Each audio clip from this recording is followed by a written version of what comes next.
Magnanakaw daw si Sara Duterte. Ano ba ninakaw sa atin ni Sara Duterte? Confidential funds?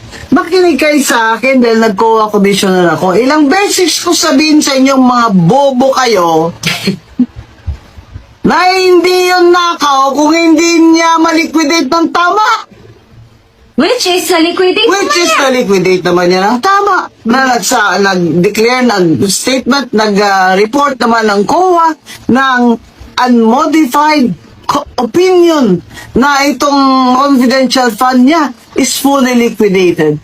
Ang tatanga nyo, kasi ayaw nyo talaga maniwala. Gusto nyo lang maniwala at sabihin sa ibang tao na magnanakaw si Sara Duterte para wala siyang kaibahan kay Bongbong Marcos, para kayong mga kaliwa kayo, mga kasama kayo ni Lamas, ay kayo naman na maglalamas ng kaban ng bayan sa susunod. Hindi kami papayag dyan. Hindi kami Dahil nandito kami sa gitna. Hindi kami makaliwa at hindi kami maglalamas ng kaban ng bayan. Confidential funds, protektado ng batas. Ang confidential funds, pinoprotektahan niya ang national security natin at yung buhay ng mga tao na merong impormasyon na makakasira ng seguridad ng bansa. So hindi po sa ayaw niyong sagutin ito, ngunit dahil may batas na hindi pwedeng sagutin ang laman ng confidential. Yes, may batas. In fact,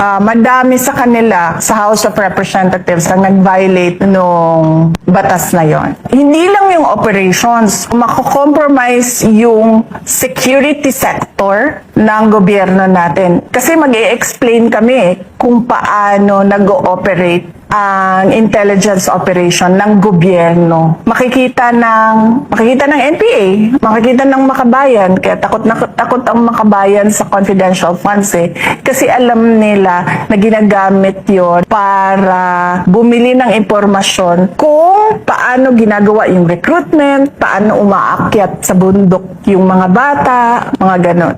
Natatakot silang mabuking. Pag sinabi ko umakyat sa bundok, nagiging NPA. Oo. Tsaka parang kaya nila gustong malaman yung kung saan napupunta, paano ba ginagamit, para malaman nila yung galawan, strategy ng gobyerno, paano nag-gather ng intel sa kanila, and paano sila ino-operate. Para ibahin na nila.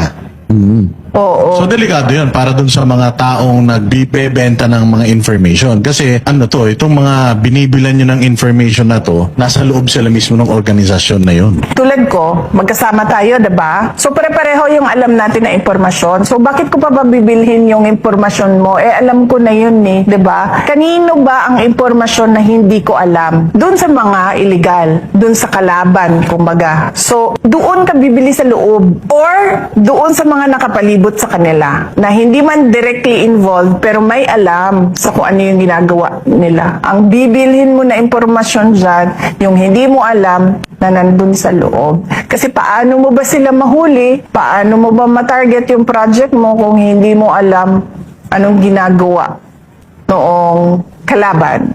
Ipakalat natin ang bidyong ito para naman malaman ng taong bayan na hindi talaga kurap si Sara Duterte.